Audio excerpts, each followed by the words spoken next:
Score North Studios. Enjoy more of the things you love with TCL. These two guys have Minnesota sports flowing in their veins. Mackey and Judd on Score North and ScoreNorth.com.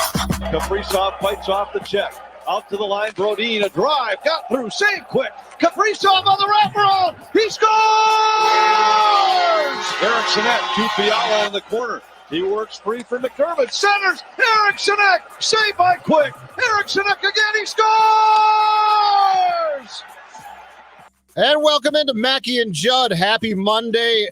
Phil out today doing some things out and about. So it is Mackey and Judd. Today is Zolgad and a producer or executive producer, excuse me. Oh, it's not official yet. Easy. Oh, what the hell? It's not, just call yourself executive producer. Take the title. There's no pen to paper yet. I can no, hold out. You I know got a what? franchise tag. I'm going to tell you right now. Pen to paper, overrated. Everything gets reported early now, okay? So if you wait until you get that official pen to paper, I won't be able to say executive producer till like July, okay? All right. So I'm going with it right now. Declan Goff, Zolgad.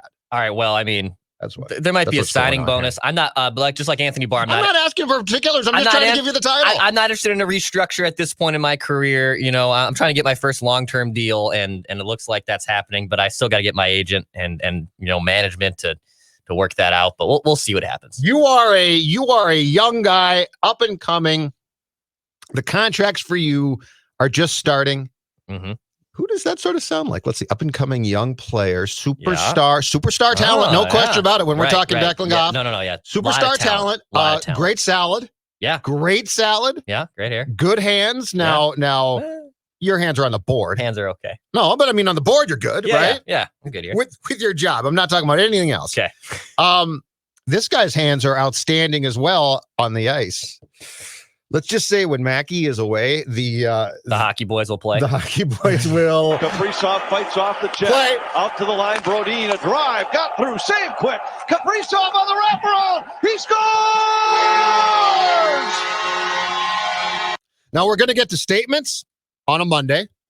Lots to talk about.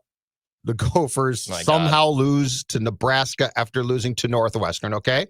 So we got that going.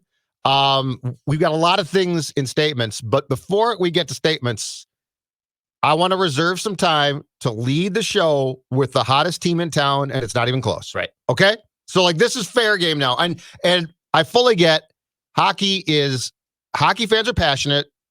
They are more of a cult, and I'm one of them. I'm in that cult. We're both there. But the one thing that takes any team in this town to another level, right, is success.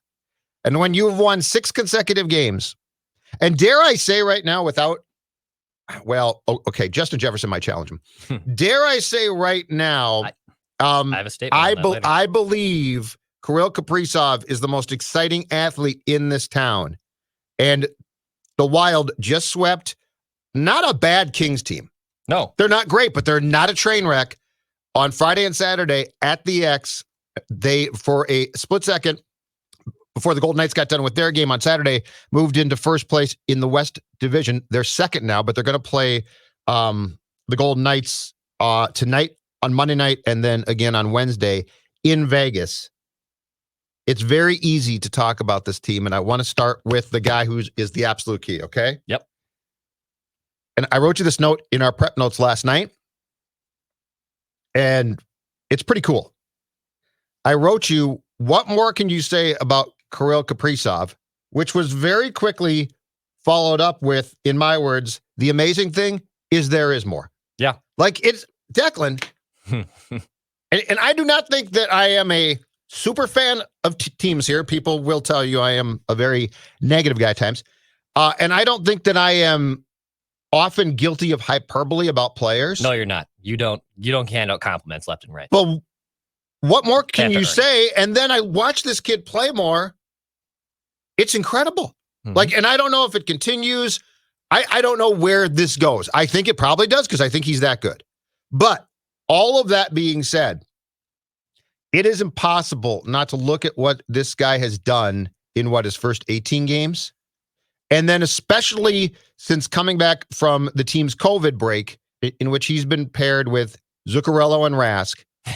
and not absolutely positively be really impressed by what he brings in every potential facet, I think, of the game. Yeah, he's damn good, dude.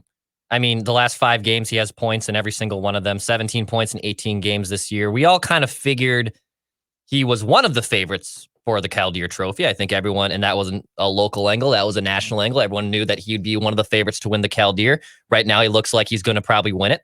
And that's not to sell short Capo Kakinen either, who probably is making a significant case as well, who's playing very well in net. But with Kirill, I mean, my God, the guy, the cycling, it's one thing watching him cycle around, and it's now getting contagious. When you and I were at the game on Friday, you saw other players starting to cycle around. It's almost like, wait, I want to try and do this. Now, Kirill can only do it, or can do it way better than anyone else can. Zach, you're not going to be cycling up around the net and going back and forth. We're going high, too. Yeah. But 18 minutes a night. And look, it's okay also to say, Kirill, shoot that puck just a little bit more. It's totally okay to say that. He's got 11 assists. He has 6 goals. He's cashing in on the goals when he puts it on net. That doesn't mean that it's a bad thing to ask him, you know what, Kirill? If you shoot it even more, you're not just going to be a point per game player. You're going to score 30 or 40 goals. Yeah. And he's and I think your comparison of calling him Diet Patty Kane is pretty damn accurate. He's Diet Patrick Kane. And if Patrick Kane is the ceiling for him, I mean, my God, the sky's the limit. Yeah. To me, he is all the things. His game brings all of the things that Patrick Kane brings with his game, including that ability to score goals from high. But like, he can be near the blue line. And I saw him. So there's a combination about this kid that I absolutely love. Okay. The combination is this. One, it starts with, yes, he has more God-given talent in his pinky than most players do in their entire body. Totally get that. That's the starting point. If you don't have that, you can't be him. All right. But the second thing is the diligence and the work. So what he is as well is, and I'm talking about this player in his prime. All right. Not right now. Okay. He is Zach Parise work ethic wise in Zach's prime. Like, Zach was never this talented, but he worked his ass off and he was a really good player. But think about what Kaprizov does along the boards, how many pucks he wins. Yeah. He goes in like he does work that a lot of star guys are like, oh no, not today, not me. You go get me that puck. Yeah. He goes and gets the puck. And the combination there that I think confirms his love for the game and his work ethic is the fact that in pregame warmups, Dex, he is always one of, if not the last guy off the ice. Yeah, and in the modern league, and this is going to sound like, oh boy, who cares? But I think it's actually an interesting note. In the modern league, the majority of guys, so as that period where they're out on the ice warming up ends, the majority of guys probably leave the ice with 50 seconds left. Sure. When that horn sounds, there's maybe a half dozen guys. Exactly right. Out there still. Yeah. Not the full 18. I watched it on Friday and Saturday. It was Foligno. So the horn went, staying out there to shoot more and pass the puck back and forth. Kaprizov, Foligno, might have been one more guy. But the point being is, this guy could easily just take off and be like, I'm done. But he doesn't. He clearly embraces elements of the game that probably a lot of star players don't necessarily embrace. They tolerate. Yeah. And when you bring what he does consistently, and there's one goal. So I want to talk about the goal that he scored, the wraparound on Friday. Yeah. Because to me, that combines everything I'm talking about. And it's what's so damn impressive. So he gets the puck in the King zone along the end boards. And first of all, there's 2 Kings along the sideboards, and Kaprizov makes a pass to Brodin on the backhand and banks it off the boards and gets the puck to Brodin. Just as a starting point, that's an impressive pass. It's a really nice play. Yep. Brodin, to his credit, gets the puck and shoots. Quick makes the save, and Kaprizov gets the rebound, and I think he tried to shovel it home and just couldn't. So Drew Doughty, One of the best. One of the best in a long time. Yeah. And a guy who clearly has been working his butt off this year, because I think a lot of people think that he's declining and he's trying to prove it that he's not. Drew Doughty has been on Kaprizov. He is not only on him on this particular play, but as Kaprizov tries to shovel the puck in, he basically he jumps on his back, like he's on his back, like he's trying to do anything he can to stop him. Kaprizov takes the puck, wields around the net, comes out on the far post, and before Quick can recover and get to that post, he wraps the puck in and scores. Yep. Think about every part of that play. Every part of that play demonstrates not only the talent, but the work. And that to me, and I think it's the work that impresses me, because he could probably get by and be a really good player solely on talent. But when you work that hard to score that goal, that's a wow. That is you've got something very special here moment. And when you look at his hockey reference page, and look, this is probably not accurate, but maybe it is. 5'9", 185 pounds. 5'9", 185 pounds. Not a big boy there for a hockey player. That's not. No. Is it standard? Sure, but not a big guy. And when we were talking about him in the preseason, we wanted to know. All right, we know the kid can shoot. Every Russian can shoot. Anyone that comes over from the KHL with his pedigree has a howitzer. Everyone knows that. Can he skate? Yes, he can clearly skate. Can he go in a dirty area and win a puck battle? Yes. Does he have the physical tools to cycle around the net and make everyone look silly from the defenseman to the goaltender? Yes. In my opinion, and we're going to get into statements later, but I really think he's the most impressive rookie the Minnesota sports scene has here. And that's saying something. Yeah. That's saying something. That's a bold statement. You got guys like Justin Jefferson and Anthony Edwards who are playing damn well right now. And are cornerstones for their respective franchise to turn things around. But watching Kirill Kaprizov, it's for the first time. Probably, I mean, the excitement when Parise and Suter signed in 2013 carried over, but there wasn't.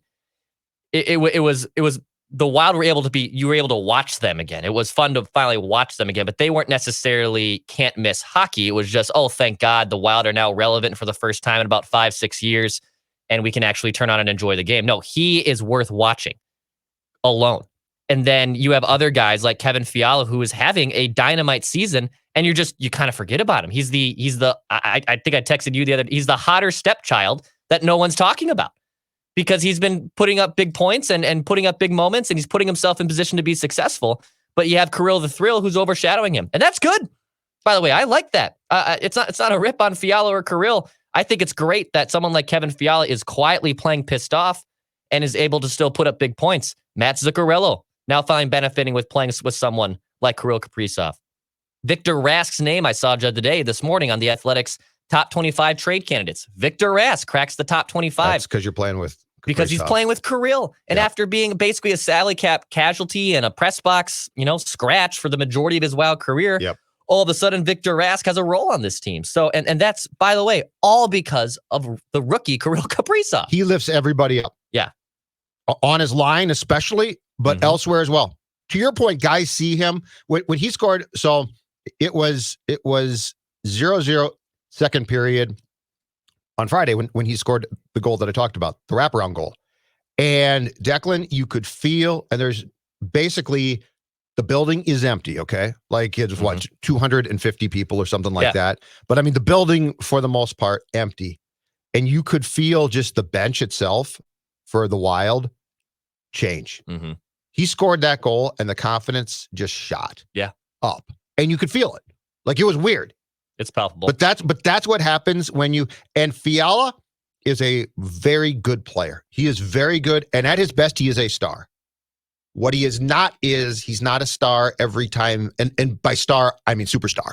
He is not a superstar every time he steps on the ice. Kaprizov is. Yeah. Like I can't articulate enough.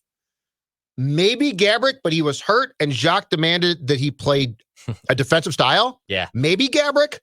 I would say the Wild consistently has, in 20 years, never had this guy. No, it has not existed. Because Gabrick he wasn't allowed to be this guy. No. This guy is a superstar. Even when he's not playing well, he can change things. I told you after the first or second game, when the season started against the Kings. Mhm. He dictates pace of play. How he plays dictates what everyone else on the ice does and watches. And he is my number one thing of what has the Minnesota sports fan missed by not being able to attend games. My number one thing is him. Isn't that crazy? Jefferson's great to watch. The ballpark is great to be at. Yeah. All of those things. But hockey is the spectator sport where it's just nothing TV can do it justice. No. Kirill has the ability to, when he is on the ice, if you bought a ticket, I'm not so sure that you're going to watch the puck. Right. That's a really, really, really high compliment. Yeah, it's. I mean, look, I really love to hope that we are treading in the right direction. We're still a long ways out from getting life back to normal in COVID-19, but it's really too bad that the Wild finally have a very watchable product and a superstar that they can market, and the league is marketing him. The NHL has him on the head of their Twitter. I have one. I ordered one last night. Did you really pay $50? It was $30. Oh, that's not bad. $30, and I got a hat too. I got another hat too, and the stuff out of it. But so it's a soda stick, correct? Yeah, soda stick. Did the shirts? And it's what? Kirill the Thrill with like a silhouette of his face. It's great. Oh yeah, no, it's an awesome I saw tee. it, but yeah, but yes, he is that guy. He is, and it's too bad because I know Minnesota sports fans would love to see this kid, and even if you're not a big hockey fan, I mean, my God, you will. You sent the prep note that hockey is the one sport it is the best in person of the four. Oh yeah, it's not even close. Like football. It's the opposite. Better on TV. Football in person, I'm sorry, is awful. I don't enjoy football. At least I don't enjoy NFL or college. It's just better on TV. I don't enjoy NFL or college football in person. I like a good high school football game in person, but in general, it is a TV sport. Yes. Hockey in person, when you see Kirill, it is worth the price of admission. And I'm curious to see where this keeps going, Judd. They've won 6 in a row. Now they get the meat and potatoes. They get the big boys in the schedule. They got Vegas here on Monday night. I'm curious to see how they play against the big dogs, but I'm really bullish. I honestly think they're going to be a serious contender in the playoffs now. I don't know. I don't know that yet. And I am, because it's the Wild, I am so cautious. Yes. But what I can do is I can completely separate the one thing, which is the expectations now, and are they going, because they're going to go through a bad streak again too. I could separate that, and I could separate the fact that this kid is a superstar. Yes. And that's what I'm in on. This has been 20 years. 20 years of, Mike Modano came up as a North Star, and they left town. And he became a superstar in Dallas, okay? But Declan, you don't get those guys. It's not like you always have one. You just don't. And the Wild experienced that for 20 years. 20 years, they didn't have that. Mm-hmm. And the North Stars had some great players, but I would not say that they always had certainly a superstar like this. Oh, God, no. So you know what? The Wild, if they do well, it's good for us. It's more fun. That's awesome. I don't know what's going to happen in 2021. That being said, I do know that health provided and this kid can stay on the ice. This kid is a superstar. Yes. And he is can't miss TV. And for those of you right now screaming at our podcast because you don't get Kirill or Fox Sports North, I'm sorry about that. Message me on Twitter. I can help you out. And my advice to you is, and I actually tweeted this weekend, start calling the team. Because if you have a problem with this, guess who doesn't care? Our senator, yeah. But the team, look. I know what you mean. Yeah, because there's 2 people that don't care, okay? No matter what Fox Sports North people say, Sinclair doesn't give a damn. Nope. Sinclair is fighting this fight on a national level. All right, let me bring Hulu to TV and YouTube and those streaming services. Guess what they are fighting this fight on? A national level. This is not about Minnesota sports. They don't care about Kirill Kaprizov. They don't care about Kirill Kaprizov. They don't care about the Minnesota Twins, okay? So if you want to apply pressure, I'm sorry, if you call Fox Sports North, they're going to take your complaint down. They're going to tell you, YouTube TV is the devil. Yep. And they're going to have to ignore it because they're going to pass it along to somebody at national headquarters who's going to laugh and throw it in the garbage.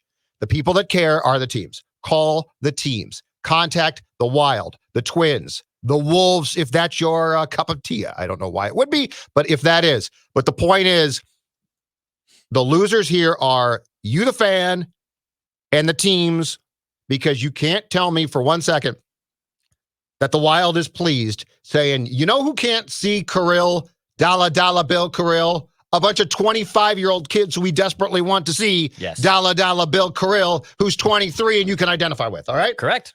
Play 2 from the weekend that I want to bring to your attention, Declan Goff. Okay. Overtime, late in overtime, Saturday night. The Matt Zuccarello pass to Dumba. Dumba makes a great move on the goaltender, scores the goal. I believe there were 0.2 of a second left. Yep. But I want to bring it back to your guy, Zuccarello. Yes. And I actually wrote about this, did a column last night, scorenorth.com. I still don't like the contract. The no move clause drives me crazy. Yeah. All of that does. That's fine. But this is who we expected now. Yep. And I don't know if it was the broken arm. I don't know if it was him trying to adapt after what he was with the Rangers for 9 years and then played the rest of the season 2 years ago in Dallas. I don't know what the reason is, but that pass was a thing of beauty. Yeah. And let me also spin that off by saying this about hockey and the direction it's going and the fact that I think it can be compared to basketball in some ways. Basketball has 100% become, in a lot of ways, a positionless sport, right? Like it just like, okay, I'm a point guard, which used to mean I would pass, but now I can shoot. The centers, the power forwards aren't who they used to be. Exactly. Yep. Zuccarello and Kaprizov make it possible for Rask, if this makes sense, to tag along because they are essentially centers. Yeah. And that pass, the no-look pass that I think went through a couple of Kings players to Dumba was an example of just unbelievable center-like playmaking ability from a winger. Yeah, Zuccarello, this is the guy that he was in New York. He was a big-time playmaker. He played with guys like Chris Kreider, who elevated him. He was able to basically lift the players up in a top 6 in New York for a very long time. He got here last year, got off to a nice start. And then around the New Year's time, he just hit a wall. I don't know what that was. I don't know if it was fatigue. I don't know if that arm injury started then. I really don't know the timeline of when that arm injury happened for Zuccarello, because you have to remember he missed the first dozen games or so of this season as well before he got on the ice. And in the last 7 games, I mean, he's played in 7 games. He already has 11 points, 3 goals, 8 assists. And I mean, he's still being deployed in the offensive zone. He's starting the offensive zone 56% of the time. Last year, it was 54% of the time. He's shooting a little bit more. He's averaging 2 shots a game, which is more what he was doing in New York, where last year he wasn't shooting as much. But the majority of the reason of his uptick is he has someone like Kirill Kaprizov he's playing next to right now. I don't have his line mates in front of me from last year who he spent most of his time with, but I can just say confidently that none of them who he spent the majority of his time with in 2019-20 were even close to the player that Kirill Kaprizov is. And same thing, him and Kaprizov, although they're wings, are acting almost as if like centers. So when you have big lug like Victor Rask there, who can't, I mean, God bless him, he tries, but Victor Rask, I mean, for God's sakes, it's cinder blocks in the back of his skates watching him try to go up and down the ice. And even the first goal on Saturday or the second goal where he fans on the shot, it ends up on Kaprizov's stick and he scores. You know, like that was Victor Rask in a nutshell. Like he's all alone in the high slot. He fans on the shot. I think he broke his stick on the play and then it somehow winds up right back on Kaprizov, who buries it. His stick shattered and the puck just went to Kaprizov, who again, aware, he was aware of the play, blasted the puck home. It was a great goal by Kaprizov, but Victor Rask can do that. Yeah. And I don't know how long he stays on that line. Like, I think for the time being, he does for sure. It's a time bomb. Yeah, but it's not an ideal situation. But between those two, between Kaprizov, Zuccarello, it is so much fun to watch. Oh, yeah. And this is who we thought Matt's was. And you know what? Heck, who knows? That the arm that he broke in his first, so the first game, he got traded at the deadline a couple of years ago from the Rangers to Dallas and was playing against the Blackhawks and blocked a shot, broke his arm. Perhaps it didn't recover correctly. I believe they did surgery at that time too. But anyway, the point being, When I saw the note from the Wild, Declan, in December that he was going to, or that he had surgery on that arm again, which I believe was his right arm, I thought to myself, here we go again. Yeah. Like, this is going to be another. And he has been, since the return from the COVID break, because he didn't play before that, I would say that he has been the piece of the puzzle, and I can't believe I'm saying this. He's been the piece of the puzzle that was missing. Mm-hmm. Because think about how the lines came together after that. Before that, how much time on Judd's Hockey Show did we spend bemoaning the lines? And, and I said, try Johansson at center. And you're like, I don't think so. And I said, but you got to do something.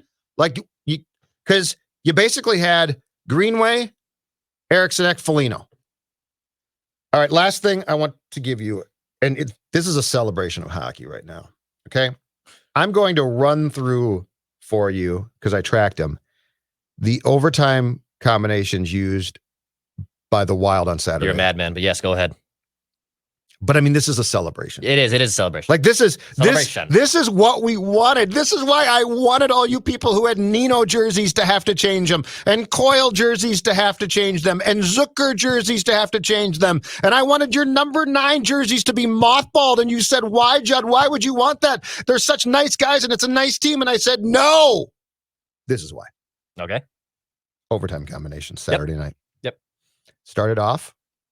Not Kaprizov. This was sort of an intriguing thing. 3-on-3, Fiala, Eriksson, Brodin.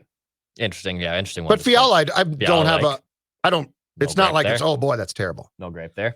Second group that came on, Kaprizov, Greenway, Spurgeon.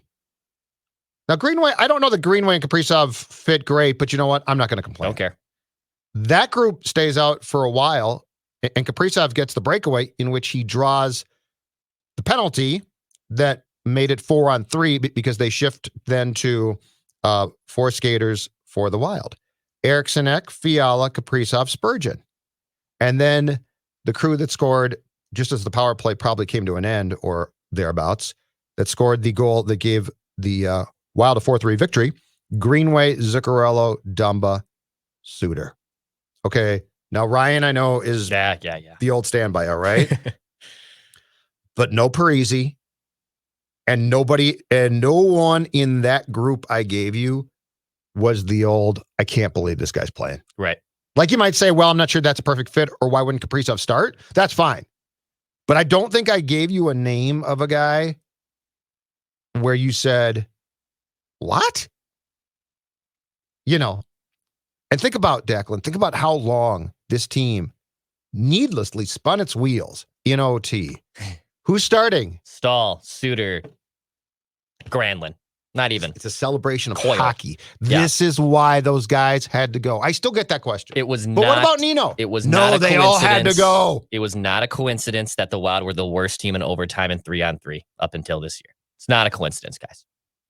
It was you didn't want them to go to overtime. You knew they were going to lose if they went into overtime because you have guys like Stahl and Koivu out there. Those guys can't skate. But how long did we say that for? And Yes. how long did we see that for? And how long did we? That's the thing. If we had all come to the conclusion that was a mistake now, Yep. I'd be like, well, I really didn't see it. How long did we spend pounding the table on what are you doing? Why is Koivu playing? I know. Why is Zach playing? Yeah, no, because they want to? We all want to do things. they have the blueprint now for overtime success. And it's guys like Kaprizov and Fiala, and if Zuccarello's even out there and Dumba's out there. But Zuccarello can skate. Like, I'm talking about guys that we said they really can't skate that well. Yep. Like, this would be the old Wild theory would be, let's start Rask. Yeah.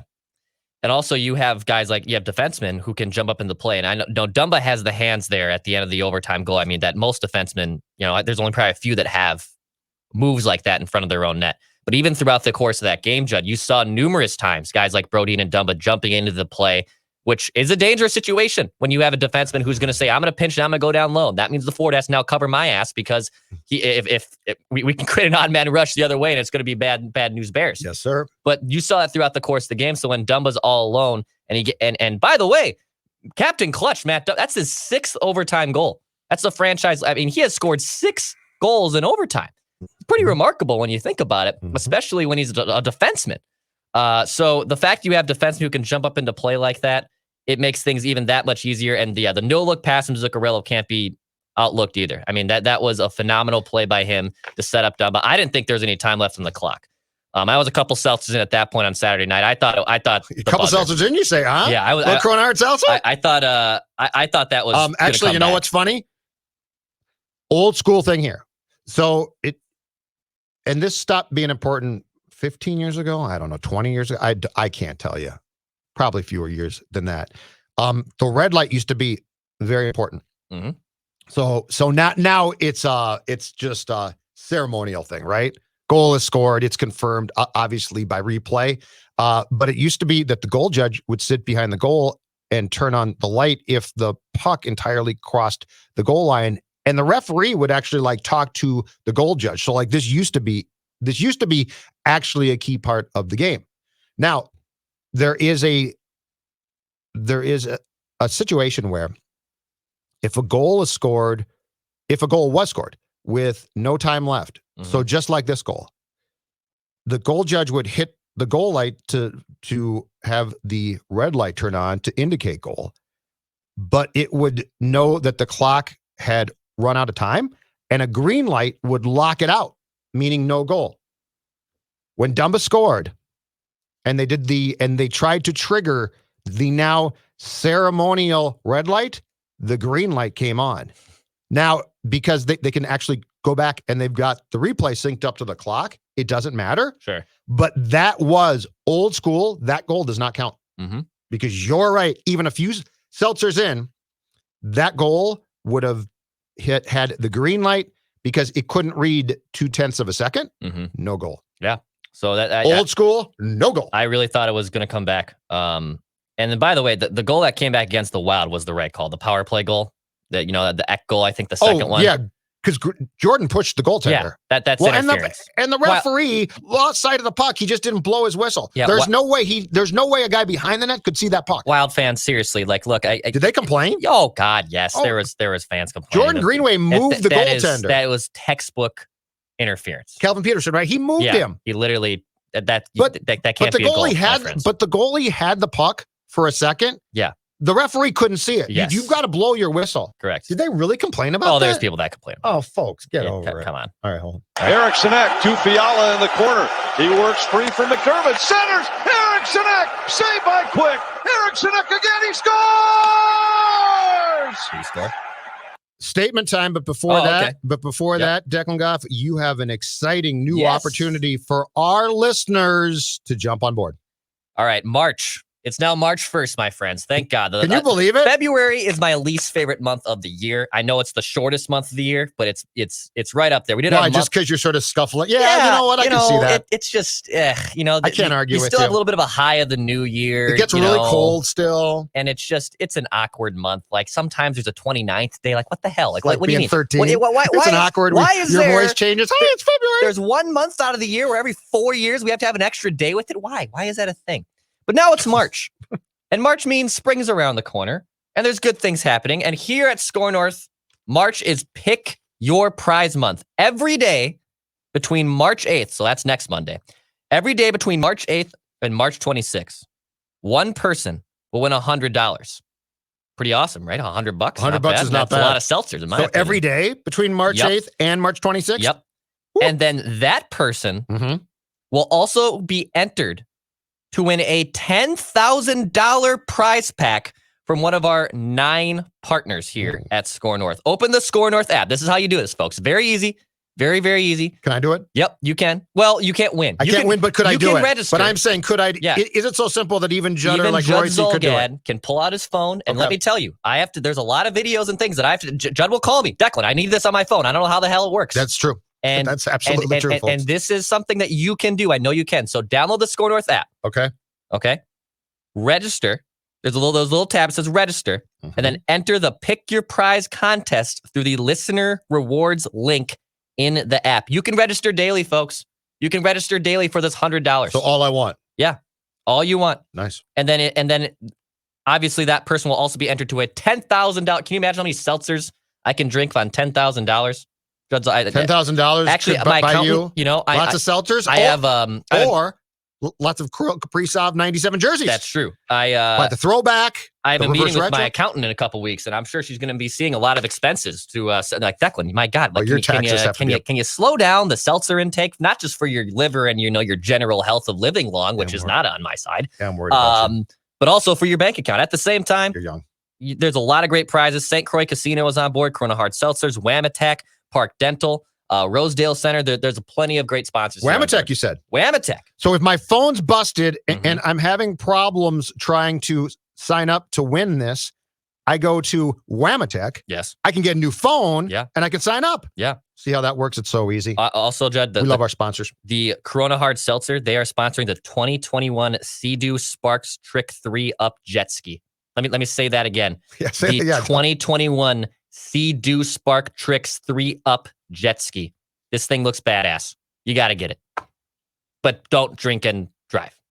Yeah, don't mix. Do that. No, the people at Corona Hard Seltzer don't want you to do that. But at the same time, there's a lot of great stuff on here. Check it out. ScoreNorth.com. Enter through listener rewards and hit the Pick Your Prize contest in the app. And it's very exciting stuff, Declan Goff. I Thank appreciate you. it. That made my Monday much better.